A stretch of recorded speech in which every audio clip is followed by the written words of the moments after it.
Treated ang fans sa sunod-sunod na rivalry matches ng Ateneo Lasal sa V-League Men's Volleyball at so far, magandang lipad ng mga Agila sa umpisa ng semifinals.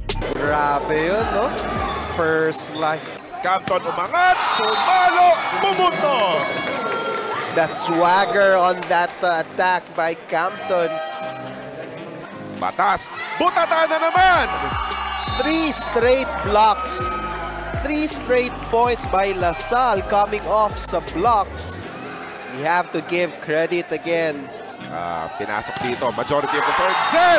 What a block coming from Jeric Sandon. Sabi ko pa lang, na-delay yung na-delay. Ayan, walang ka-feelings sa Larson. Binaon na. Copio! What a denial for the ages! The net defense of Ateneo coming Golden era is back. Ateneo palapit na sa finals. Pinaasa ang Lasal sa semis.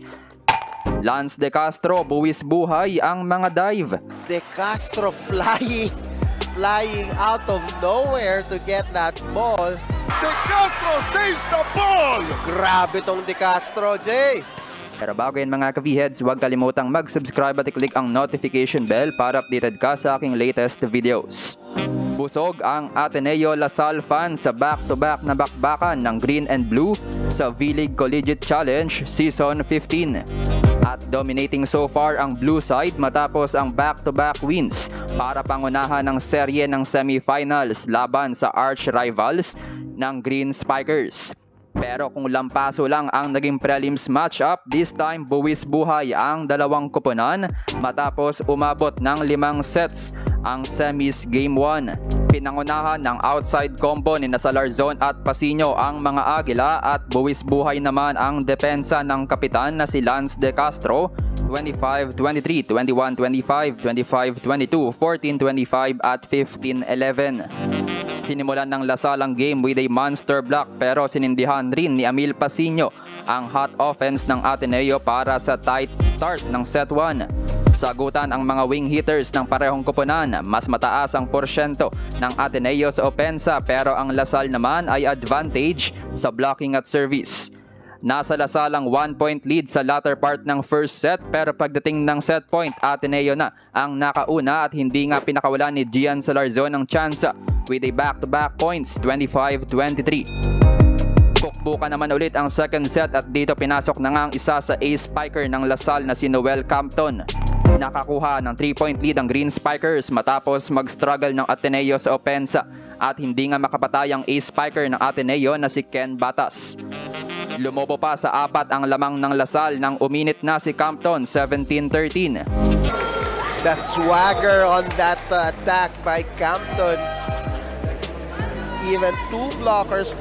Kita mo, lagpas ulo sa net yung talon ng Campton giving. Naibaba ng Ateneo ang lead sa isa pero bumawi rin agad ang Lasal sa blocking para sa 5-point lead. Tinapos ng quick play ng Green Spikers ang second set, 25-21.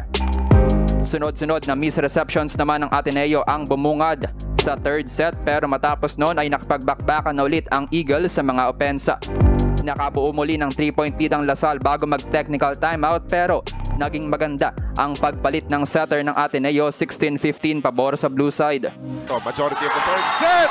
What a block coming from Jeric Sandon! At doon na nga tumindi ang momentum ng Ateneo kung saan nagising na rin ang kanilang blocking. Ang trio ni Salarzon, Pasino at Batas ang tumapos ng third set 25-22.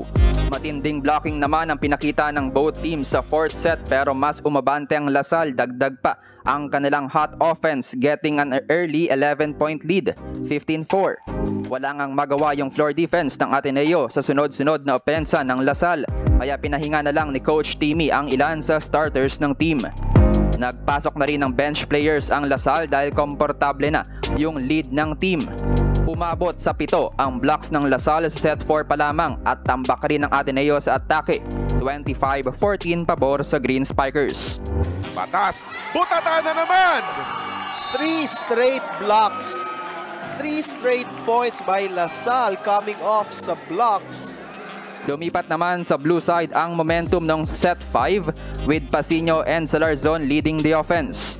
Naitabla naman ng Lasal ang game 9-all matapos ang 5-1 run at nakalamang pa nga na pinangunahan ni Noel Campton. Pero binuhay ng mga monster save ni Captain Lance De Castro ang Ateneo na naging mitya ng 5-0 run ng Eagles. Panapos dito ang back-to-back blocks ng Ateneo 15-11.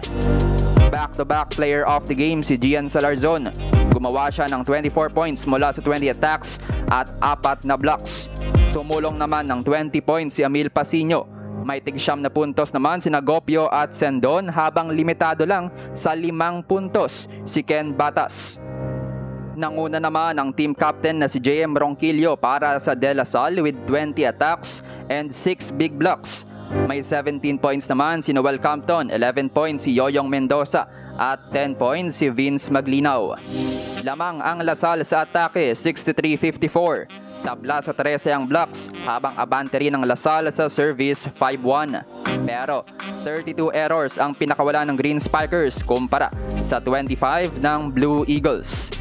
Dahil sa panalo ng Ateneo, abante na nga sila sa semifinals best of 3 series at isang panalo na nga lang ang kailangan nila para makapasok ng finals.